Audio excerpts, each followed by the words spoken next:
박형준의 생각TV.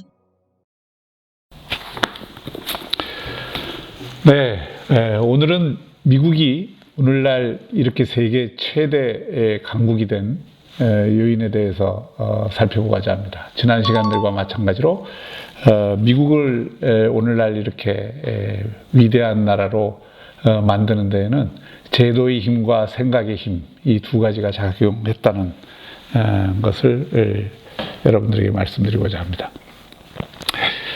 우선 이걸 한번 생각해 보시면 좋을 것 같아요.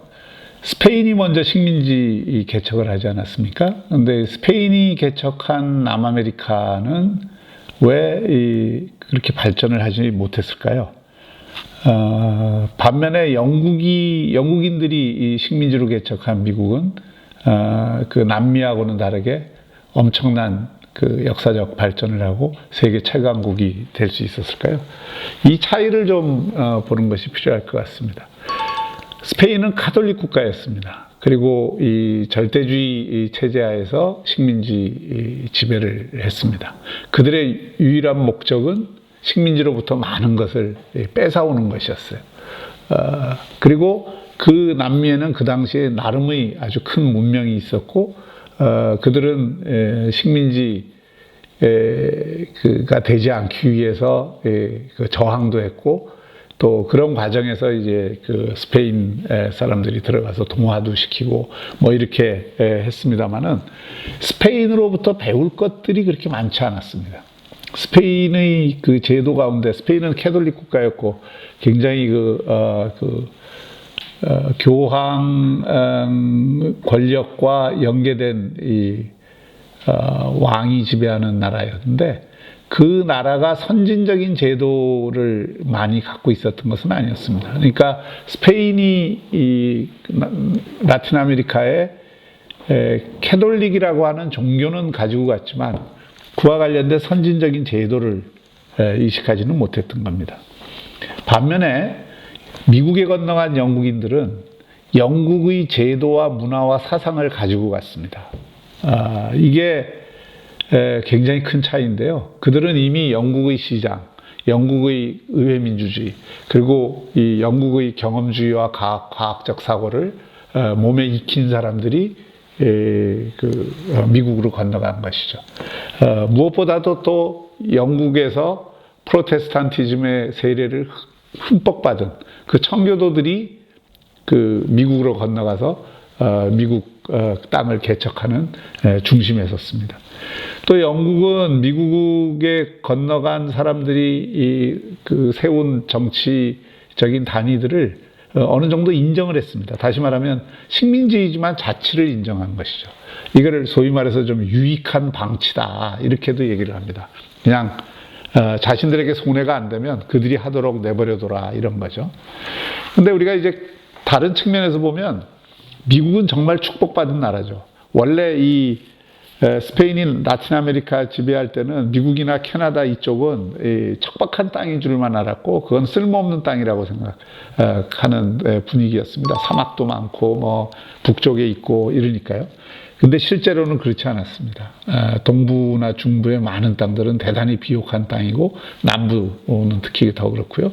그리고 이 땅들은 강을 촘촘하게 끼고 있어서 소위 수로가 다 연결이 될 수가 있었죠. 그 수로가 있다는 건 뭔가요? 물류가 잘 될 수 있는 조건을 갖고 있었던 거죠. 또 남아메리카처럼 토착민들이 그렇게 저항이 심하지 않았습니다. 그러니까 영국의 제도나 이 문화를 이식하기가 굉장히 좋은 조건이었죠. 또 미국은 유럽 여러 나라들이 옹기종기 모여갖고 서로 패권 다툼을 하다 보니까 맨날 전쟁을 하게 되는데, 미국은 따로 떨어져 있지 않습니까? 그리고 자연적인 이 국경이 이 바다로 이루어져 있어서 이 소위 천혜의 안보 조건을 갖고 있는 거죠. 물론 그 당시에는 영국의 식민지였습니다만은, 영국의 식민지로부터 이 독립한 이후로는 그런 하나의 나라로서의 자기 완결성이 가장 큰 그런 지리적 지정학적 조건을 갖추게 된 것이죠. 무엇보다 이 토크빌이 미국의 민주주의에서도 아주 자세하게 썼지만, 미국 미국을 그 초기에 건설한 사람들, 그들 머릿속에는 이 프로테스탄티즘이라는 게 굉장히 강하게 들어가 있습니다. 미국의 프로테스탄티즘이 영국의 프로테스탄티즘보다 오히려 굉장히 강하다고 할 수 있죠. 지금도 미국의 프로테스탄티즘의 가장 최대 다수는 베프티스트 침례교회입니다만은 그 켈비니즘에서 비롯된 그 미국의 청교도 정신은 프로테스탄티즘의 가장 전형이라고 볼 수가 있어요. 그리고 그 미국의 프로테스탄티즘이라고 하는 것은 기본적으로 신이 개인에게 부여해 준 자유, 이거를 가장 중요하게 소중하게 생각하는 그런 정신을 담고 있고요. 그리고 그 프로테스탄티즘 고유의 신을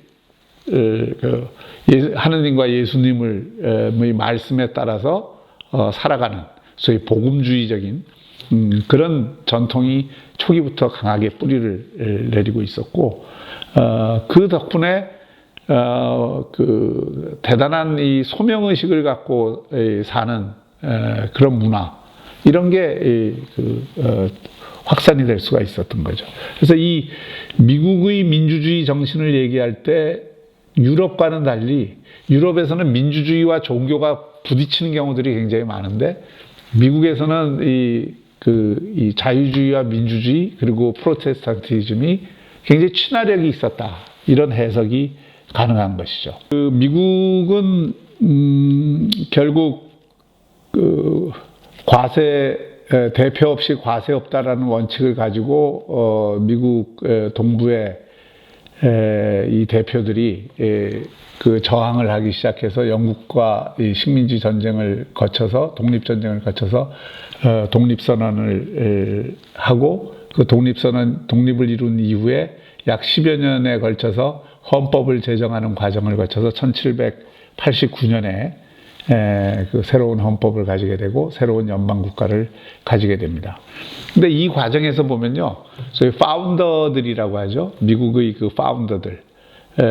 지난 시간에도 말씀을 드렸지만, 한 나라가 새롭게 이 건설이 되거나 창업이 될 때에는 그 나라를 이끄는 지도자들의 생각의 힘, 이게 대단히 중요하다고 제가 말씀을 드렸습니다.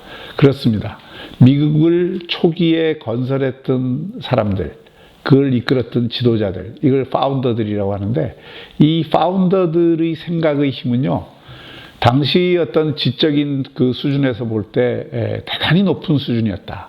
그리고 미국의 이 파운더들의 그런 그 고도의 지식의 힘이 없었다고 한다면, 과연 미국이 오늘날의 어떤 체제를 구축할 수 있었겠는가? 이런 의문을 던져볼 수도 있습니다. 독립 이후의 헌법 제정까지 한 10여 년 동안 그 지적 고투를 합니다. 새로운 헌법을 만드는 과정에서. 이 과정에서 몇 가지 이제 논쟁점들이 있죠. 민주주의를 어떻게 운영할 것이냐, 또는 국가 체제를 어떻게 만들 것이냐, 연방 국가로 만들 거냐, 아니면 그 13개의 주들의 자율성을 훨씬 더 확보하게 해줄 것이냐, 그리고 연방이라고 하는 것을 굉장히 느슨하게 만들 거냐, 좀 더 강력한 중앙정부를 갖는 연방국가를 만들 것이냐, 뭐 이런 논쟁부터 시작을 해서, 또 권력은 다수 국민으로부터 나온다는 기본 원리를 받아들이되, 이 권력이 함부로 남용되거나 권력이 제대로 작동하지 않는 그런 걸 방지하기 위해서는 어떻게 견제와 균형이라고 하는 시스템을 제대로 갖출 것인가, 뭐 이런 걸 둘러싸고 그 토론이 많이 되죠. 그 과정에서 이제 제임스 매디슨, 나중에 다 대통령이 되는 사람들입니다만은, 조지 해밀턴, 그리고 존 제이라고 하는 세 사람의 이 파운더들이 그 페더럴리스트 페이퍼라고 해서 그 70여 개의 그 논평 또는 칼럼을 당시 신문에 기재를 합니다. 익명으로.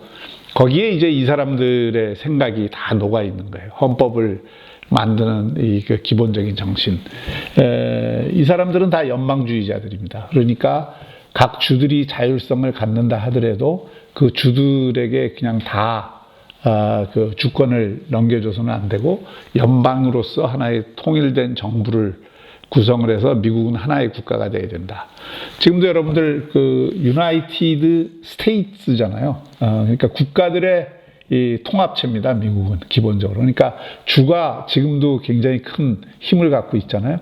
그럼에도 불구하고 그 주들에게 모든 주권을 주는 게 아니라 그 중앙정부를 구성해서 주권을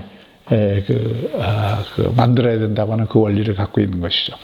이때 이 페더럴리스트들이 미국의 헌법을 만들면서 이미 국가의 기본 이념으로서 자유와 민주주의 그리고 공화주의라고 하는 그 세 가지 기본 이념을 중심으로 해서 국가 구조를 설계를 하는 것이죠. 그렇게 해서 연방국가가 탄생을 합니다. 거기에 들어가 있는 몇 가지 그 기본 원리들이 있어요. 가장 중요한 거는 뭐 천부인권설이라고 보통 우리가 얘기하지 않습니까? 독립선언에도 나오지만 인간은 신 앞에 모두 평등하다는 것이고 신은 우리에게 모두 평등한 자유를 줬다. 그러니까 태어나면서부터 누구도 천대받거나 차별받지 않는다는 그 정신을 분명히 한 것이고 그리고 그 속에서 개인의 자유라고 하는 것을 분명히 확립을 시켜준 것이죠. 부득이하게 이 개인의 자유는 재산권을 빼고는 설명을 할 수가 없습니다.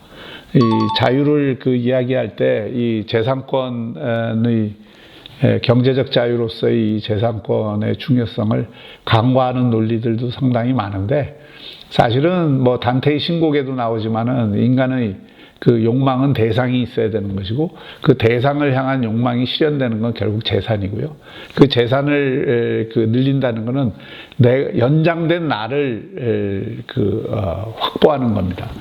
그래서 그 재산을 나의 노력의 결과로 이루어진 재산에 대해서는 그것을 확고하게 그게 다른 사람의 자유를 침해하지 않는 이상 보호해주는 그 원리가 성립이 돼야 인간의 자유가 개화될 수 있다고 보는 거죠. 그리고 또 그 기초 위에서 시장이 활성화될 수 있는 겁니다. 그 재산권 규정을 분명히 하고 있는 것이고 또 이 다원주의적인 질서를 기초로 하고 있는 겁니다. 미국 자체가 여러 주들이 합쳐서 이루어진 것이기 때문에 그 다원적 질서를 강조를 하는 것이고요. 또 자치주의를 강조합니다. 이 타운홀 미팅이라고 하는 걸 아시죠?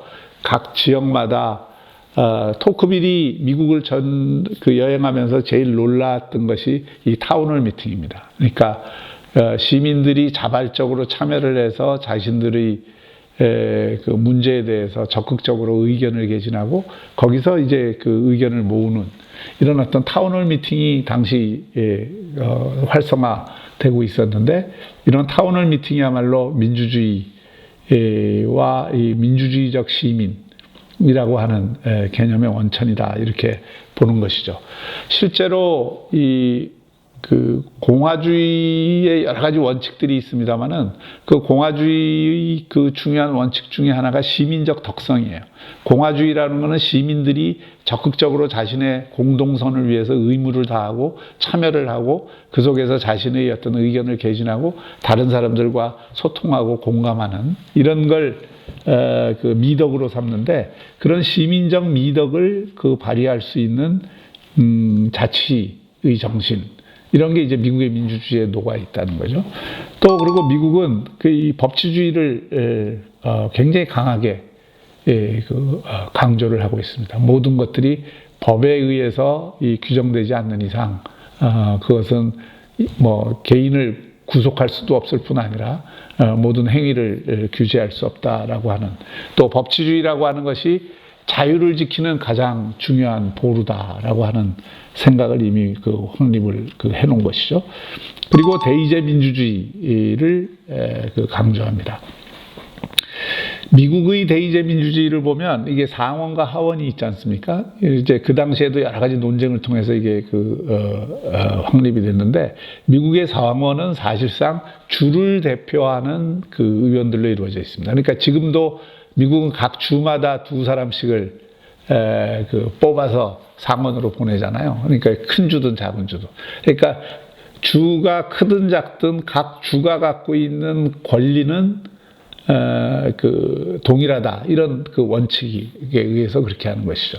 그러나 하원은 인구수에 비례해서 이게 뽑도록 되어 있기 때문에 이거는 연방의 전체 구조 속에서 인구 비례로 이 하원들을 뽑게 되어 있습니다. 그래서 이 상원과 하원이 좀 성격이 다른데 그런 의미에서 이제 상원은 주의 이익을 중앙정부에 대변하는 역할을 많이 하라는 취지가 담겨 있는 거죠. 실제로는 뭐 그렇게만 굴러가는 것은 아닙니다만은.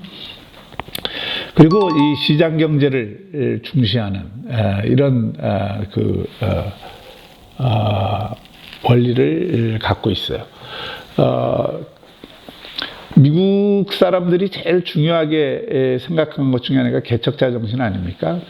개척자 정신이라는 게 사실 청교도 정신에서도 나오는 것이지만 오늘날의 개념으로 얘기하면은 이게 기업가 정신이고 혁신 역량입니다. 그러니까 개척자 정신으로 무장한 사람들이 온갖 어려움을 뚫고서 새로운 땅을 개간하고 또 새로운 생산을 하고 이런 것들을 독려하는 이런 문화, 그리고 또 그걸 자유롭게 이 시장 경제를 통해서 교환을 하는 이런 시스템이 기존에 저항하는 질서가 별로 없었기 때문에 미국에서는 아주 빠르게 확산이 될 수 있었던 거죠.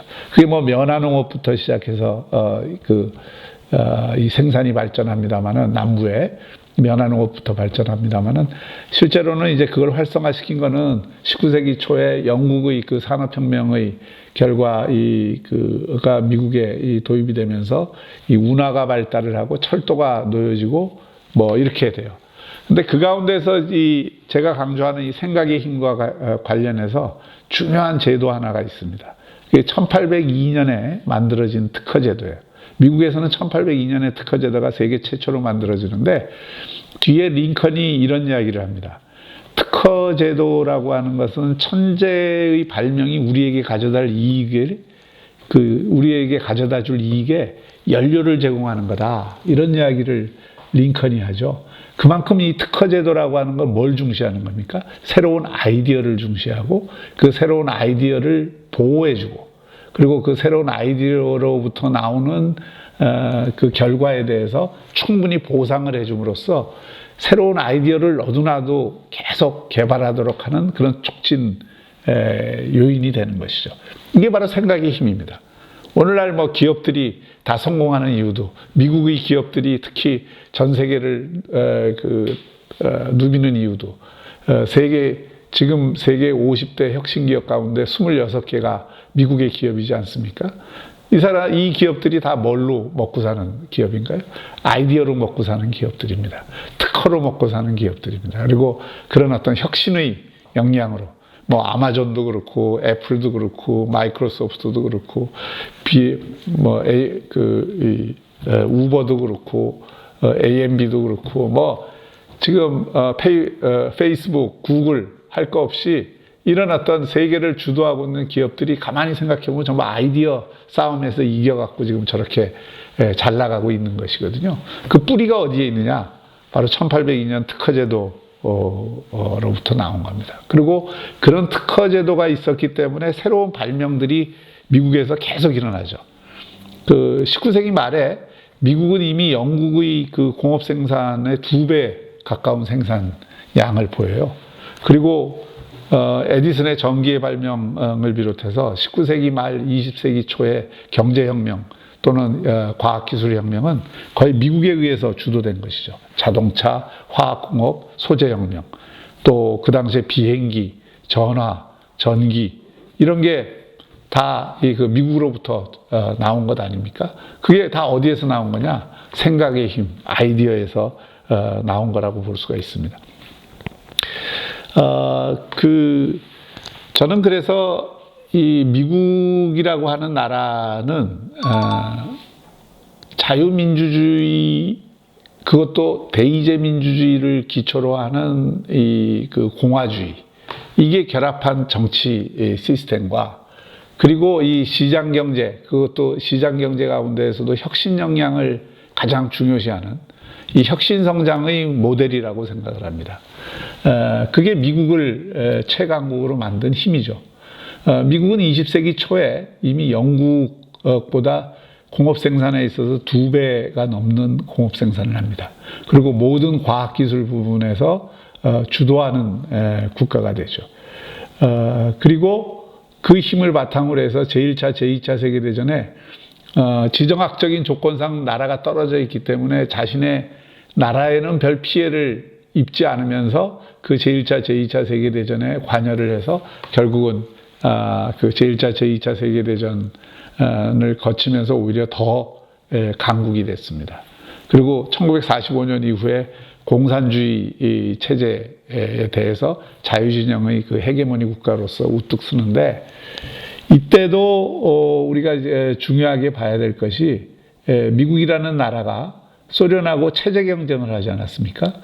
최근에 이제 그레이엄 앨리슨이 쓴 예정된 전쟁을 보면 패권 국가들 간의 패권 국가 간의 경쟁이 대부분 전쟁으로 치달았는데 몇몇 경우에 전쟁으로 치닫지 않은 경우가 있었다. 그게 이제 1945년 이후에 미국과 소련의 체제 경쟁이죠. 소위 반공 전선에서 미국이 자유진영을 강하게 묶어 세우고 그 속에서 소위 자유민주주의와 시장경제라고 하는 그 틀 속에서 공동번영을 추구한 반면에 소련 공산주의는 그런 포용적인 경제제도가 아니라 전체주의적인 계획경제 체제 하에서 결국 체제 경쟁에서 실패를 해갖고 소련이 무너진 것이죠. 결국 이것은 미국이 독립 이후에 200여 년 동안 추구해왔던 가치와 또 그 체제가 갖고 있는 장점, 즉 제도의 힘과 생각의 힘의 승리라고 볼 수가 있습니다. 그 제도의 힘이라는 것은 결국 시장 경제와 자유무역을 바탕으로 한 그 세계 질서,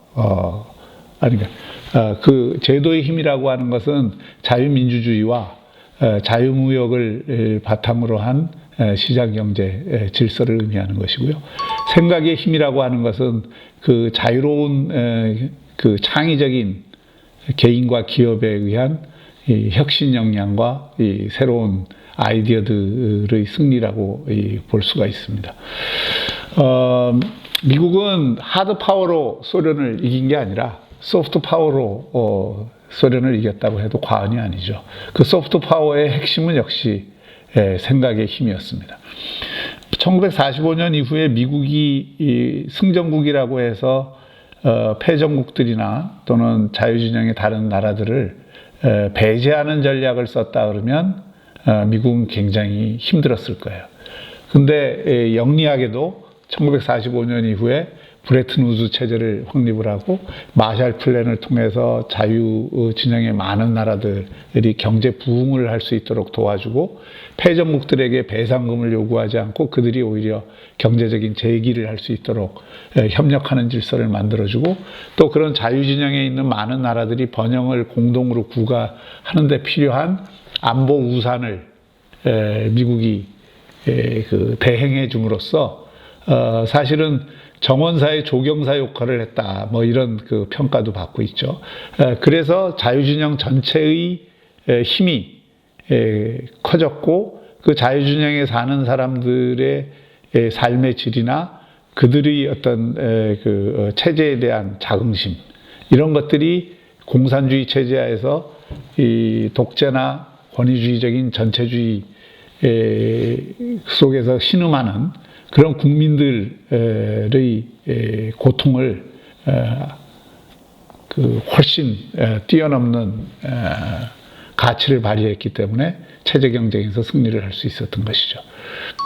이처럼 미국의 승리라고 하는 것은, 미국의 체제 경쟁에서의 승리라고 하는 것은 결국 제도의 힘과 생각의 힘의 결과다, 이렇게 볼 수가 있습니다.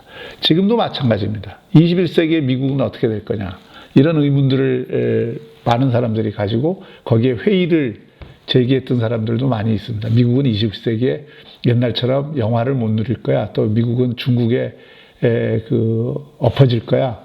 또는 중국과의 경쟁에서 결국 최종 승자는 중국이 될 거야.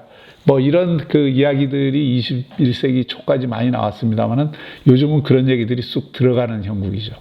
오히려 미국이 상당 기간 우리가 예측할 수 있는 미래까지는 미국이 패권 국가로서의 지위를 유지할 뿐만이 아니라 그걸 넘어뜨리기가 어떤 나라도 불가능할 것이다. 이런 논리가 지금은 이런 이론과 이런 전망이 지배적이라고 볼 수가 있습니다.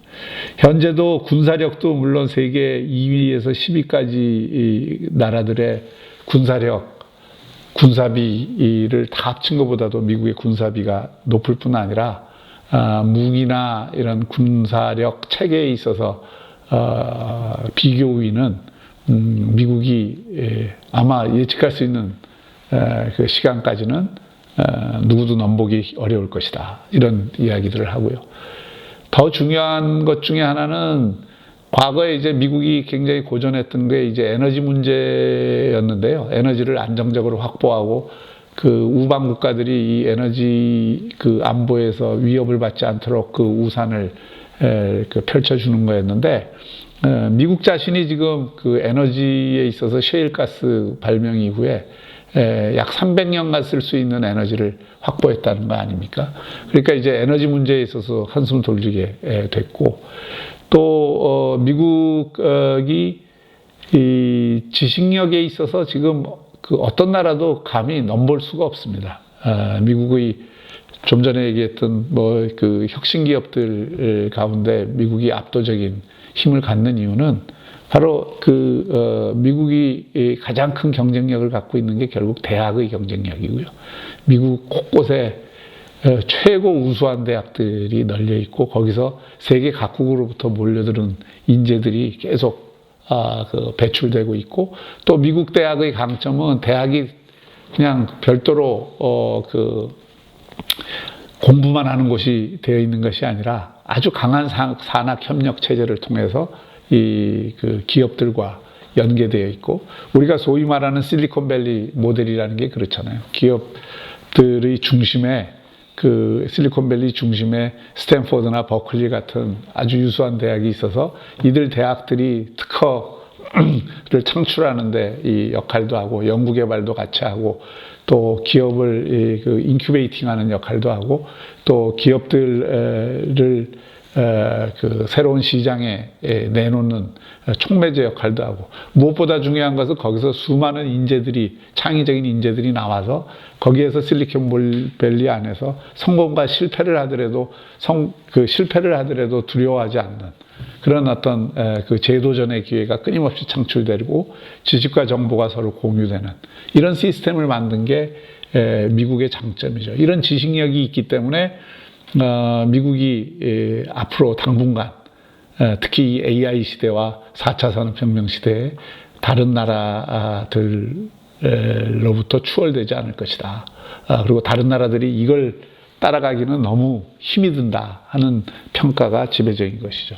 그러니까 미국을 현재도 세계 최고의 패권 국가로 만드는 것은 바로 그런 생각의 힘입니다. 또 나라를 운영하는 데 있어서도 뭐 트럼프 대통령처럼 막 좀 독특한 캐릭터를 갖고 있어서 천방지축처럼 막 움직이는 것 같고 대통령으로서의 품격은 좀 높지 않은 것처럼 비치긴 하지만 트럼프 대통령의 그 행위나 정책들을 가만히 들여다보면요, 그게 다 미국의 전략, 국가 전략 그 틀 안에서 움직이고 있습니다. 2017년에 미국이 낸 내셔널 시큐리티 리포트, 국가 안보 보고서, 거기에 나온 내용들이 지금 트럼프가 쓰고 있는 정책들을 다 반영을 하고 있는 거예요.